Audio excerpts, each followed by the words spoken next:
አርሰናል ቪኒሺየስ ጁኒየርን ስለማስፈረም ማሰብ ጀምሯል።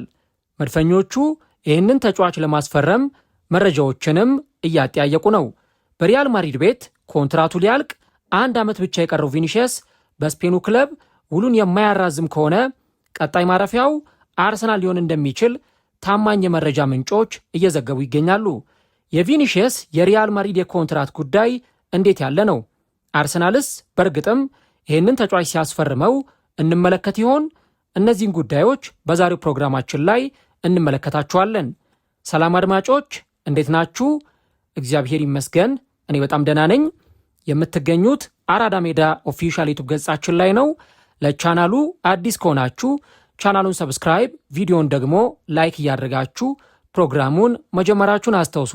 በዛሬው ፕሮግራማችን ላይ ስለ ቪኒሺየስ ጁኒየር እና ስለ አርሰናል የተለያዩ ጉዳዮችን እያነሳን ከእናንተ ጋር አብረን ቆይታ እናደርጋለን። ዛሬ በተለይም ከሰዓት በኋላ አንድ መረጃ በስፋት እየተናፈሰና እየተወራ ይገኛል። አርሰናል የሪያል ማድሪዱን የመስመር አጥቂ ቪኒሺየስ ጁኒየርን ለማስፈረም ፍላጎት እንዳለው፣ ከዚህ በተጨማሪ ደግሞ የዝውውር ጉዳዩን በተመለከተ አንዳንድ መረጃዎችን እያሰባሰበ እንደሚገኝ ትላልቅ የመረጃ ምንጮች እየዘገቡ ይገኛሉ።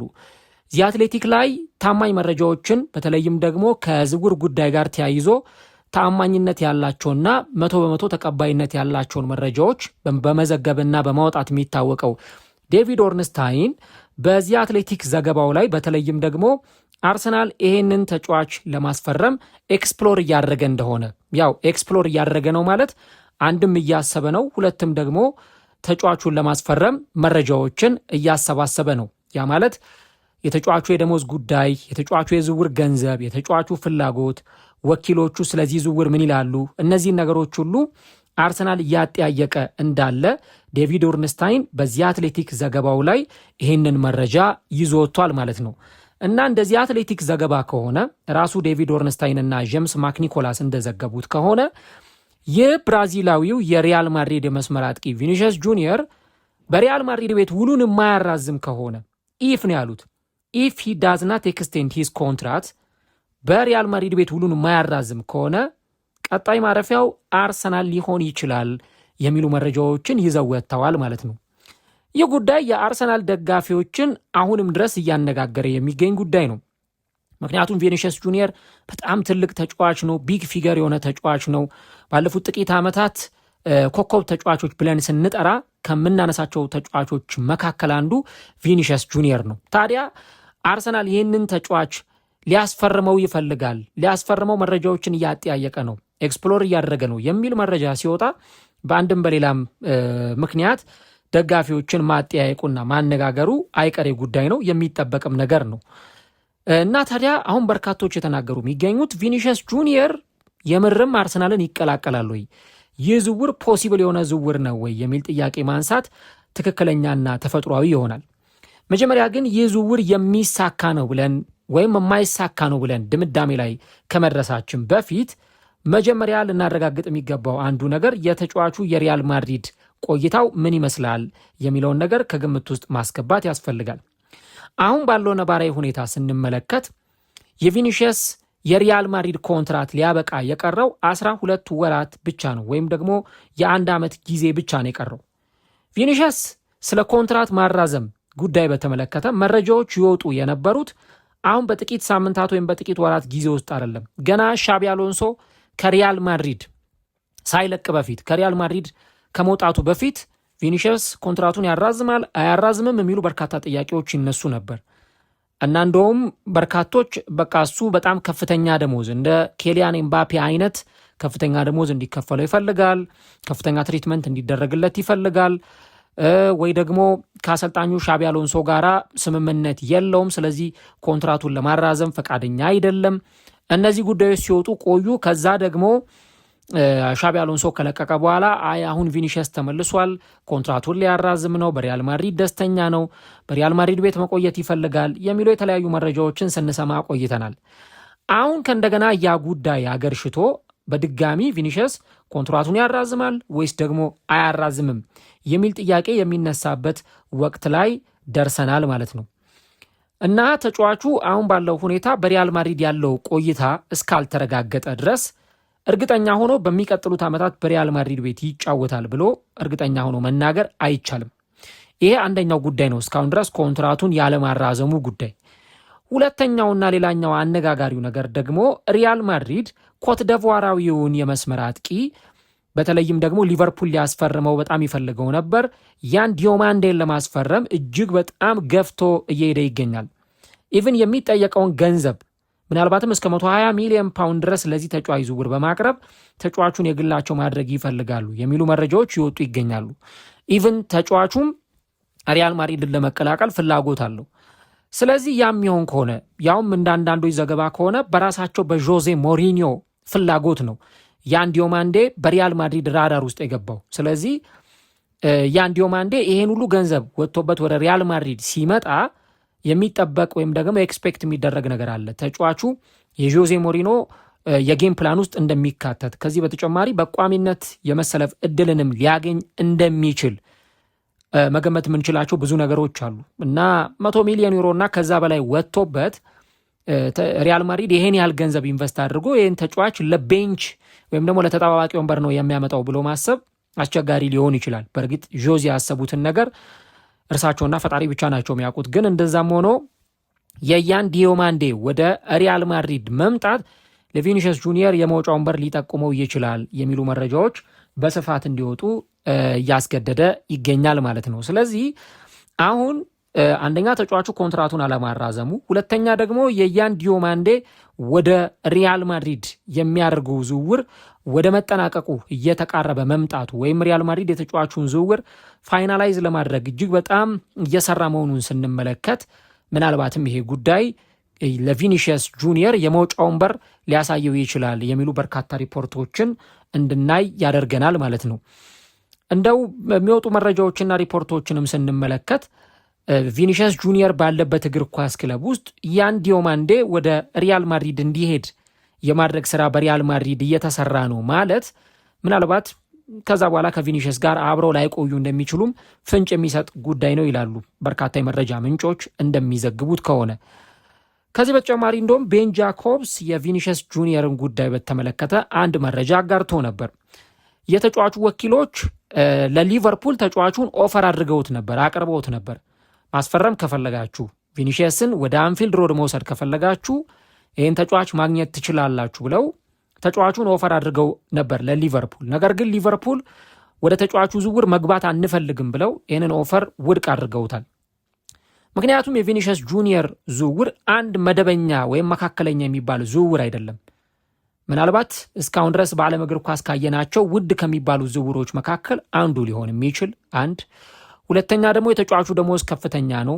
በጣም ከፍተኛ የዌጅ ቢል በዚህ ተጫዋች ምክንያት ማስተናገዱ አይቀርም ይህንን ተጫዋች የሚያስፈርም ክለብ። ሁለት ሶስተኛ ደግሞ ሪያል ማድሪድ ራሱ ይህንን ተጫዋች ሲለቀው የሆነ ምትክ ማስፈረሙ አይቀርምና በእነዚህ ጉዳዮች የተጫዋቹ ዝውውር ኮምፕሊኬትድ ሊሆን እንደሚችል ማሰብና መገንዘብ ይጠበቅብናል።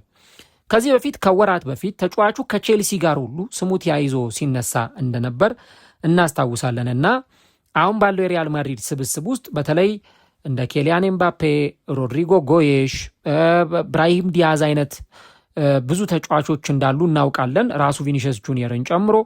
አሁን ደግሞ ሌላ ተጫዋች ወደዚህ ቡድን ውስጥ የሚመጣ ከሆነ ያን ዲዮማንዴ የሚመጣ ከሆነ የፊት መስመሩ ክራውድድ ሲሆን ልንመለከት እንችላለን እና አሰልጣኙም ዦዜ ሞሪኖ በዚህ ረገድ ምን አይነት ውሳኔ ሊሰጡ ይችላሉ የሚለውን ጉዳይ መመልከት ያስፈልጋል ማለት ነው። ታዲያ ወደ አርሰናል የዝውውር ጉዳይ እንመለስና አርሰናል ይህን ተጫዋች እንዴት አድርጎ ነው ሊያመጣው የሚችለው የሚለውን ነገር ስንመለከት ገና ኤክስፕሎር እያደረገ ነው። የተጫዋቹን ወኪሎች እየጠየቀ ነው። የተጫዋቹ ዝውውር ፖሲብል ነው ወይ የሚቻል ነው ወይ ብሎ አርሰናል እየጠየቀ ነው ያለው። እስካሁን ድረስ ክለብ ከክለብ ምንም ንግግር አልተጀመረም በአርሰናልና በሪያል ማድሪድ መካከል። ነገር ግን አርሰናል ይህንን ዝውውር አፕሩቭ እንደሚያደርገው ተጫዋቹ ወደ ክለባቸው ቢመጣ ፈቃደኞች እንደሆኑ ትላልቅ የመረጃ ምንጮች እየዘገቡ ይገኛሉ። ቅድም እንዳልኩት ተጫዋቹ 12 ወራት ኮንትራት የ12 ወራት የኮንትራት ጊዜ ብቻ የሚቀረው ተጫዋች ስለሆነ ሪያል ማድሪድም ተጫዋቹን በነፃ ማጣት አይፈልግም። የሚቀጥለው ዓመት ኮንትራቱን ካላራዘመ በዚህ ክረምት ከክለቡ እንዲወጣ ሲያደርገው ልንመለከት እንችላለን። በዓለም ዋንጫም ሀገሩን ወክሎ በተጫወተበት መድረክ 5 ጨዋታዎች ላይ ተሰልፎ ተጫውቶ 4 ጎሎችን ማስቆጠር የቻለ ተጫዋች ነው። በ2025-26 የውድድር ዘመን ተጫዋቹ 22 ጎሎችን በሁሉም ውድድሮች ማስቆጠር ችሏል ማለት ነው። ከ2018 ጀምሮ ለ8 ዓመታት በሪያል ማድሪድ ቆይቶ 375 ጨዋታዎችን አድርጎ 128 ጎሎችንና 100 አሲስቶችን ያስመዘገበ ተጫዋች ነውና ይህ በመሆኑ ምክንያት በሪያል ማድሪድ ቤት እንደው በቀላሉ ይለቃል ተብሎ መናገር እጅግ በጣም አስቸጋሪ ሊሆን ይችላል። በአንጻሩ ደግሞ ስካይ ስፖርት የዚህን ተጫዋች የዝውውር ጉዳይ በተመለከተ ይዞት የወጣውን መረጃና ጉዳይ ስንመለከት በተለይም አርሰናሎች ይህንን ተጫዋች ልክ እንደ ሁሊያን አልቫሬዝ እንደሚያስቡት ወይ ደግሞ ሁሊያን አልቫሬዝን በሚያዩበት አይን እነ ብራድሊ ባርኮላን እነ ያን ዲዮማንዴን በሚያዩበት አይን እንደሚመለከቱት ይወጡት ያሉት መረጃዎች ያሳያሉ ማለት ነው። ስለዚህ አሁንም የዚህ ተጫዋች የዝውውር ጉዳይ በደንብ ገበያው ላይ ሲናፈስ የምንመለከተው ነገር ሊሆን እንደሚችል ማንሳት ያስፈልጋል ማለት ነው። የቪኒሺየስ ጁኒየር ጉዳይ ተጫዋቹ የመስመር አጥቂ ነው። አርሰናል ደግሞ የመስመር ማጥቃቱን በደንብ ውጤታማ ማድረግ ይፈልጋል። ለዛ ነው ዞሊስን ያስፈረመው። ትሮሳርድ ክለቡን ለቋል። የማርቲኔሊ ጉዳይ ገና አልተረጋገጠም። ስለዚህ እነዚህ ነገሮች ከግምት ውስጥ ስናስገባ አርሰናል ደግሞ ሞርጋን ሮጀርስንም የዛሬ ሳምንት ነበረ በቼልሲ የተነጠቀውና ዋጋው እጅግ በጣም ከፍተኛ ሊሆን እንደሚችል ግልጽ ነው። ልክ አርሰናል ሌሎች ተጫዋቾችን ለማስፈረም ለምሳሌ ብራድሊ ባርኮላን ለማስፈረም እንደተጠየቀው ገንዘብ ሁሉ ወይ ደግሞ ሁሊያን አልቫሬዝን ለማስፈረም እስከ 100 ሚሊዮን ዩሮ እና ከዛ በላይ ሊያወጣ እንደሚችለው ሁሉ አሁንም በተመሳሳይ አርሰናል እንዲህ አይነት የዝውውር ገንዘብ ለማውጣት የሚገደድበት ሁኔታ ሊኖር ይችላልና አሁንም በዝውውር ጉዳይ ላይ ሌሎች ተጨማሪ መረጃዎችን ልንሰማ እንደምንችል ፍንጭ የሚሰጡ ጉዳዮችን የተመለከትን እንገኛለን። ለእኔ በጣም ኮምፕሊኬትድ ዝውውር ነው። በጣም ውስብስብ ዝውውር ነው። አሁን ላይ ገና ኤርሊ ስቴጅ ነው። ይሳካልም አይሳካምም ብሎም ለመናገር ትንሽ ቀናትን ሳምንታትን ማየት ይኖርብናል። ምክንያቱም ተጫዋቹ በሪያል ማድሪድ ኮንትራቱን እስካላራዘመ ድረስ ብቻ ነው አርሰናል ይህን ተጫዋች ሊያገኝ የሚችለው። ከዛ አንድ ሌላ ቀለል ያለ ሎጂክ እናንሳ እዚህ ጋር።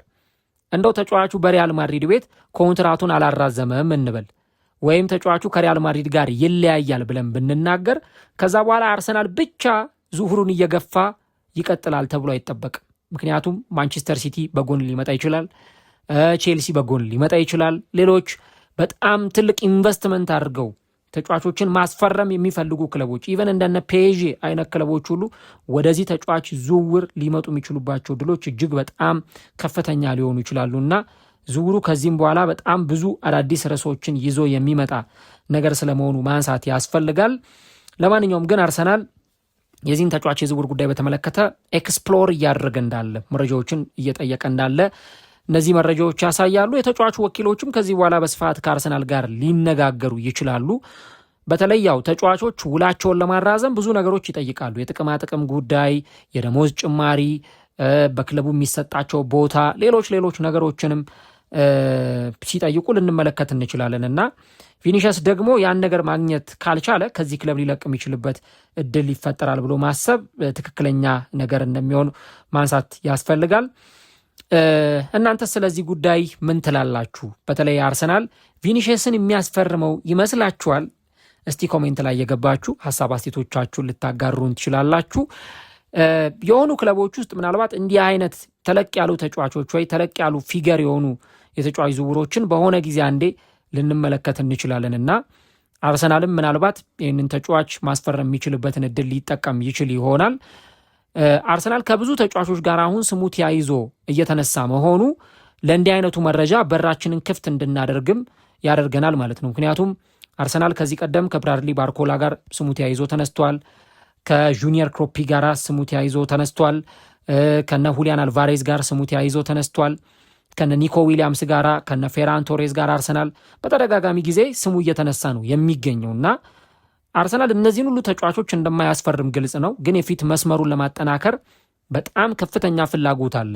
በተለይ እንደነ አልቫሬዝ አይነት ኳሊቲ ያላቸውን ተጫዋቾች እንደነ ባርኮላ አይነት ኳሊቲ ያላቸውን ተጫዋቾች ለማስፈረም አርሰናል ከፍተኛ ፍላጎት አለውና በተለይ ደግሞ አርሰናል በባለፈው ዓመት የነበረበትን የማጥቃት ክፍተት በመስመሮች ማጥቃት በኩል የፊት መስመር ማጥቃት ላይ የነበረውን ክፍተት ለማስተካከል አንዱ በአርሰናል በኩል የምንመለከተው መፍትሄ እንዲህ አይነት ተጫዋቾችን ማስፈረም ሊሆን ይችላልና ምናልባት ለአርሰናል ደጋፊዎችም የሚያጓጓ ዝውውር እንደሆነ በርካቶች የተናገሩ ይገኛሉ። ነገር ግን እስካሁን ባለው ሁኔታ ይህንን ተጫዋች ለማስፈረም ትክክለኛ ቁመና ላይ ሆኖ የተገኘው አርሰናል ስለመሆኑ ነው እየተዘገበ ያለው። ቀጣዮቹ ቀናት ክሬዚ የሆኑ ነገሮችን ሊያስመለክተን ይችላል። ያው ነገርየው ደግሞ ከአርሰናል የዝውውር ፖሊሲም ጋር የሚጣረስ ወይም ደግሞ በተወሰነ መንገድ የማይስማማ ሊሆን ይችላል። ምክንያቱም አርሰናል ለተጫዋቾች ዝውውር የተጋነነ ገንዘብ አውጥቶ በተለይ ለአንድ ተጫዋች በርካታ ገንዘብ ኢንቨስት ሲያደርግ ብዙ ጊዜ አንመለከትም። ለምሳሌ የሞርጋን ሮጀርስን ዝውውር በቅርብ ጊዜ ማንሳት ይቻላል። አርሰናል ከ80 እስከ 90 ሊያቀርብ ይችላል እየተባለ ባለበት ወቅት ነው ቼልሲ 117 ሚሊዮን ፓውንድ አቅርቦ ይህንን ተጫዋቹ የግሉ ያደረገው እና እንደዚህ አይነት ነገሮች ስላሉ አሁንም በአርሰናል በኩል ምናልባት እንዲህ አይነት ነገሮችን ልንመለከት እንችላለን። እናንተም ኮሜንት ላይ ተወያዩበት፣ ሀሳቦቻችሁን ጻፉልን። ቪኒሺየስ ወደ አርሰናል የምርም እውነት የሚሆን ዝውውር ነው? ሀሳቦቻችሁ ልታሰፍሩልን ትችላላችሁ። ቪዲዮን ከወደዳችሁት ላይክ ማድረግ፣ ቻናሉን ሰብስክራይብ ማድረጋችሁን አትርሱ። እንደዚህ አይነት መረጃዎችን፣ ፈጣን ጉዳዮችን ቶሎ ቶሎ ወደ እናንተ እናደርሳለን። ቀጣዮቹ ቀናት እብደት የተሞላባቸው አስገራሚ ዜናዎችን የምንሰማበት ይሆናል። የቪኒሺየስ ጁኒየር የዝውውር ድራማ በቀጣይ ምን ያስመለክተናል? በቀጣዮቹ ጊዜያት አብረን የምንመለከተው ጉዳይ ይሆናል ማለት ነው።